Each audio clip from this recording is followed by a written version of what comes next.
In today's video I want to show you a light greatsword build for the Elden Ring DLC Shadow of the Earth tree. It is an exceptionally strong and immensely satisfying build to play that rewards you with great DPS, burst damage and poise damage, so you can destroy every enemy that stands before you. You have a fast moveset, very good reach, very high stagger damage and absolutely obliterate everything you hit, all of which is available to you right from the get-go. And knowing when to use your Ash of War, heavy attack or light attack brings out the most out of this build. So the better you get, the more you can squeeze out of the build. As for the weapon, we are going to use the Milady sword found very early in the DLC, right at the start of the first main dungeon. The exact location will be shown later in the video along with any new talismans used. First, let's have a look at regular enemies. Those stagger extremely easily with just 1 or 2 impaling thrusts, allowing you to counter with a critical attack. The FP cost of this weapon art is also very low, allowing you to spam it without much thought. Longer dungeons, more demanding areas or faster enemies warrant however a different approach. Light attacks are here the way to go for weaker foes due to their immense speed, and tougher foes are better dealt with heavy attacks followed by a unique light attack which naturally combos into each other. As for bosses, positioning yourself outside their weapon's reach is key. This will allow you to dodge all of their attacks and easily counter with your incredible weapon art. Use heavy attacks once you stagger enemies to maximize the damage. Due to the speed of the weapon art, you can also use the weapon art after you stagger an enemy and still critically strike them. Light attacks are used in between slower combos to chip foes for a little bit of additional damage. Humanoid enemies can be perfectly cheesed by running away and spamming impaling thrusts outside their range. You can also weave in some boulders to finish off enemies or stagger them at range. The buffs utilized by this build focus on Golden Vow, Flame Grant Me Strength and consumables for additional defenses. Next, let's have a look at the attributes for this build and how to progress the character. The bosses in the DLC hit like a truck, so we're going to start with at least 50 vigor, and if you want to really squeeze out the defenses here,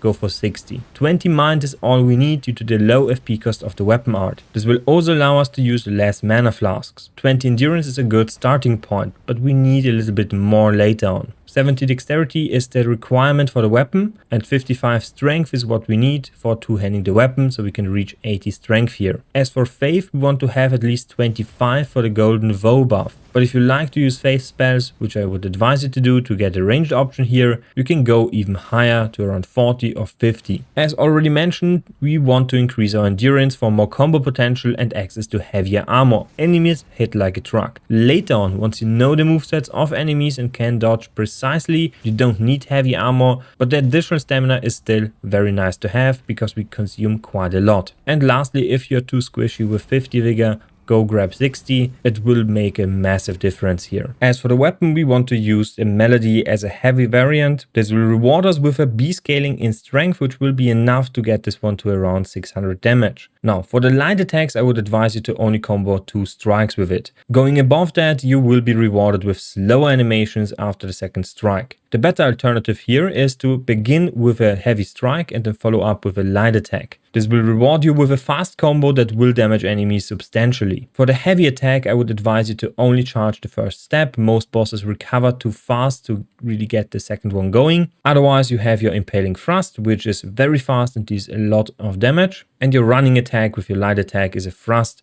which is really great for clearing out monsters that are substantially weaker than you. Now, as for the location of this weapon, you can find it inside a chest at the top of a watchtower in Castle Ensis. This watchtower is very easily accessed right from the first side of grace you can find. Before you enter the castle, it is the watchtower on the left side. Next, a quick look at the talismans. We're going to start with the Dragon Crest Great Shield Talisman for 20% physical damage reduction, the Pearl Drake Talisman +2 for 9% non-physical damage reduction, as well as a heavy armor. Go as heavy as you can. I use the Crucible armor set, but you can go with whatever you want. This will provide us with 60 to 50% damage mitigation, which is really good. Enemies in the DLC hit like a truck, and with this one you can tank mostly anything that is going to hit you. As for the damage talismans, we're going with Shard of Alexander. This one you can obtain by completing the Alexander questline, and the two-handed sword talisman. This one is new and exclusive to the DLC. It enhances the attacks of two-handed weapons, meaning if you are two-handing a weapon, you will always deal more damage now, as long as you have the talisman. The two-handed sword talisman can be found inside the high structure in the Temple Town ruins. It's located inside a chest, which itself is located inside a chapel-style building, which you can access after fighting a horned warrior guarding it. Now this location can only be accessed after beating the first major boss of the game. You need to get through the Ensis castle, otherwise you won't be able to access it. If you do not have this talisman, I highly recommend something with more health so you can complete the encounter much faster and much safer. As for the seal, we want to use the claw mark seal. This one boosts our beast incantations, which for us is the stone of Gorang, which is just a stone we throw at enemies. It deals quite nice damage and a lot of poise damage. As for the other spells, we have Golden Vow, as well as Flame Grant Me Strength, both of which will improve our damage substantially. Golden Vow will also improve our physical defense. The highest faith requirement is 25, so you don't need more. However, the FP cost is quite substantial, so make sure to have enough of your flasks ready to buff yourself. So before you go into the boss fight, you want to buff first Golden Vow, then Flame Grant Me Strength, recover your mana with a mana flask, then use your Flask of Wondrous Physique, and then walk through the gate. As for the flask itself, we're going to use an Opaline Heart tier, as well as a Stone Barb Crack tier. All damage negation is very good, and additional poise damage is also very good versus bosses in this DLC. They're more resilient versus stance breaks, so having this one equipped will guarantee a stagger in 2 to 3 attacks. Now this sums up the video. If you liked what you saw, make sure to like, comment and subscribe if you have not already. You can also support me some more by joining the channel membership, which will allow me to keep making videos. So thank you very much for watching and see you next time. Bye!